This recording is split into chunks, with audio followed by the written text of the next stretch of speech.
Aujourd'hui, je dirais que mon impact sur l'environnement, a de plus en plus d'importance, dans mes décisions, dans mes choix, dans mes achats.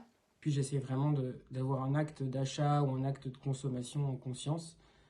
Pas juste me dire est-ce que je peux me le payer, mais sans culpabiliser, me demander quel est l'impact de cette consommation, est-ce qu'elle me fait vraiment plaisir, est-ce que j'en ai vraiment besoin, quel est son impact sur ma santé, sur mon corps, sur l'environnement. Est-ce que, le produit est réutilisable? Est-ce que mon achat est vraiment nécessaire? Est-ce qu'il y a beaucoup de plastique, dans le packaging?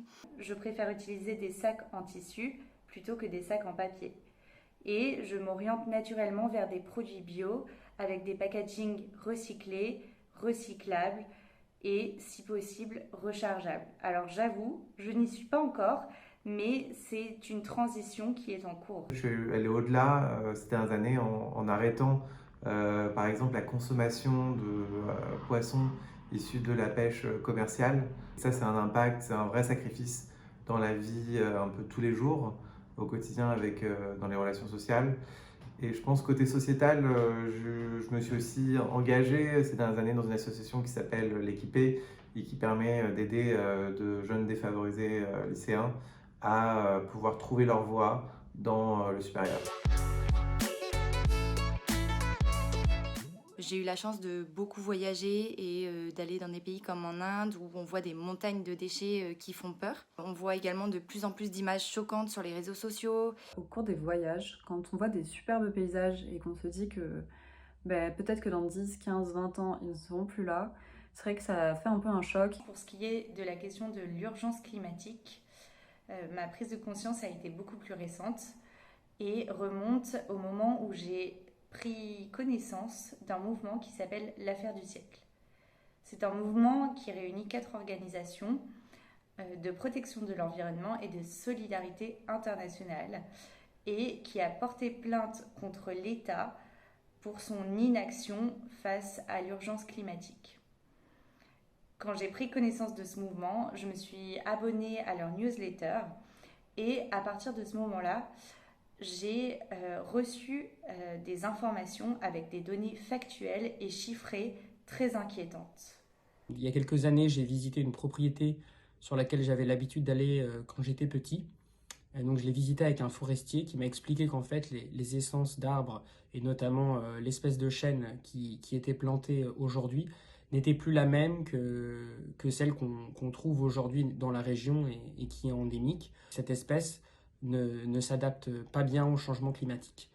Et là, c'est vrai que ça m'a permis de rendre le changement climatique beaucoup plus concret que par exemple la fonte de la banquise ou la désertification de certaines régions, notamment en Afrique. Parce que là, c'était vraiment une forêt que je connais très bien, que j'aime beaucoup, et qui est à 2 heures de Paris. Et voilà, en fait, je me suis rendu compte que le changement climatique, c'était vraiment tout le monde et c'était partout, quoi. Bonjour, moi c'est Mélissa et aujourd'hui je voudrais parler d'un acteur des cosmétiques qu'on évoque peu lorsqu'il s'agit de sustainability. Eh bien il s'agit des fournisseurs de gift, de GWP. Et moi j'ai choisi de vous parler aujourd'hui de The Gift Lab, qui possède un score EcoVadis de 59 sur 100, ce qui les place parmi les 12% des entreprises les mieux notées par EcoVadis en termes de performance RSE.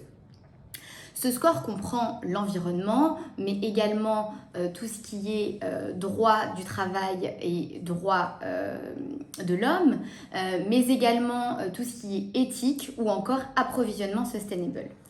Ils adhèrent également au Global Pact des Nations Unies, qui comprend tout ce qui est lutte contre la corruption, mais aussi respect des droits de l'homme et du travail, ou encore l'écologie.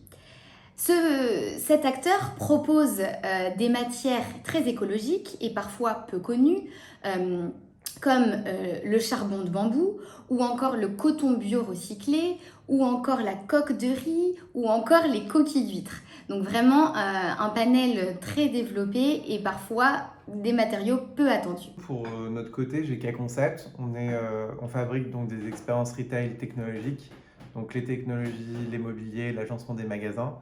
On a une vraie responsabilité dans les actions qu'on mène vis-à-vis de nos clients.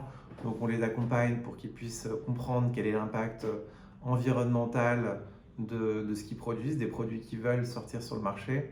Et d'autre part, ce qu'on fait, c'est que toutes les tâches répétitives, on va les attribuer à des intérimaires qui sont issus d'ateliers protégés, de façon à ce qu'ils puissent travailler et créer des projets vraiment responsables environnementalement et sociétalement. Pour moi, la mission des cosmétiques aujourd'hui, c'est avant tout d'apporter une vraie valeur au consommateur en lui permettant de prendre soin de lui et de s'aimer davantage. Et ensuite, bien sûr, c'est que cette valeur, elle soit le plus justement répartie tout au long de la chaîne, entre la marque et les fournisseurs, bien sûr, mais également avec toutes les communautés qui vont permettre de sourcer les matières premières.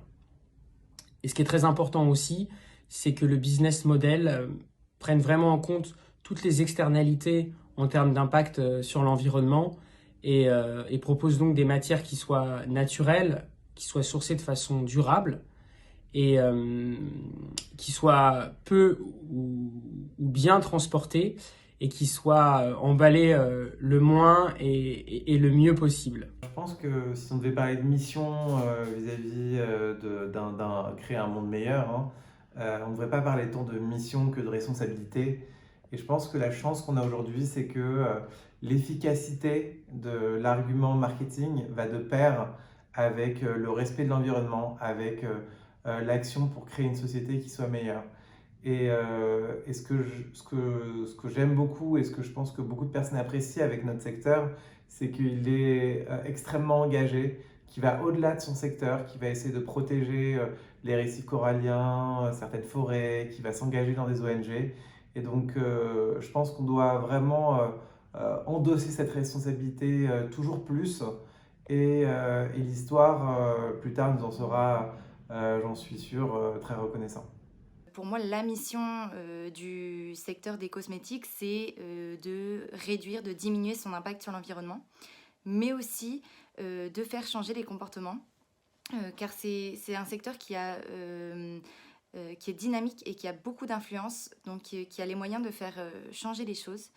Les tendances beauté et cosmétiques ont beaucoup d'impact sur les jeunes générations. Et donc, c'est vraiment un levier de communication et de pédagogie fort pour faire changer les comportements.